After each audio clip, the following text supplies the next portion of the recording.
बहुत समय पहले की बात है। कहीं दूर एक जंगल हुआ करता था। उस जंगल में एक पीपल का पेड़ था। वह पीपल का पेड़ बहुत साल पुराना था। उस पीपल के पेड़ को देखकर लगता था कि उसकी उम्र करीब 100 साल हो गई।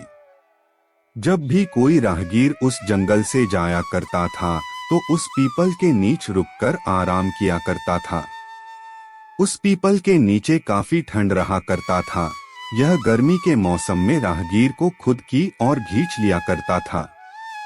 उस पीपल के पेड़ पर कई चिड़िया अपने घोंसले में रहा करती थी। एक दिन एक कौआ ने देखा कि कोई शिकारी उस पीपल के पेड़ के पास आ रहा है।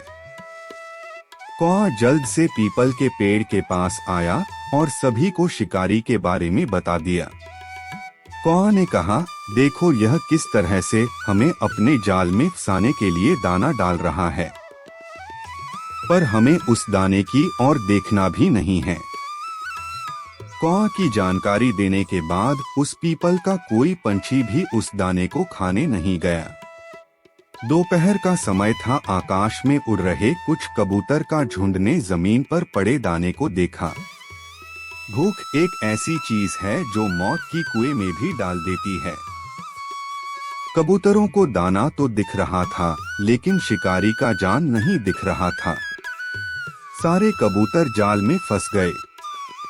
सभी कबूतर रोने लगे। कबूतर का राजा बोला, अब रोने से कुछ नहीं होने वाला है, हमें एक साथ उड़ाना चाहिए।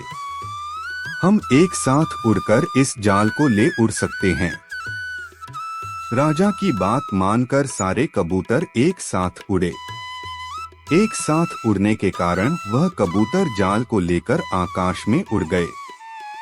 शिकारी का शिकार और उसका जाल भी देखते ही देखते गायब हो गया। इधर आकाश में उड़ने के बाद राजा ने कहा, हम सभी को दक्षिण की ओर चलना चाहिए। दक्षिण की ओर एक चूहा रहता है जो मेरा मित्र है। शायद वह हमारी मदद कर सकता है। राजा की बात मानकर सारे कबूतर दक्षिण की ओर चल दिए। चूहे के घर पहुंचने पर कबूतरों के राजा ने चूहे को बुलाया और कहा, प्यारे मित्र, आज हमें तुम्हारी मदद की जरूरत है। तुम इस जाल को काट कर हमें आजाद कर दो। चूहे ने कहा, ठीक है, लेकिन यह सब कैसे हुआ? कबूतरों के राजा ने कहा, भूख की आग ने हमारी आंख पर पर्दा डाल देता है। हमें भोजन तो दिखता है, लेकिन उस भोजन को देना वाला नहीं दिखता है। वह कैसा है? यह नहीं दिखता है। चूहे ने कहा, ठीक कह रहे हो। चूहा जाल को काटना शुरू कर दिया। कुछ समय के अंदर ही चूहे ने सभी कबूतर को जाल से आजाद कर दिया। कबूतरों के राजा ने कहा, मैं तुम्हें किस मुंह से धन्यवाद कहूँ?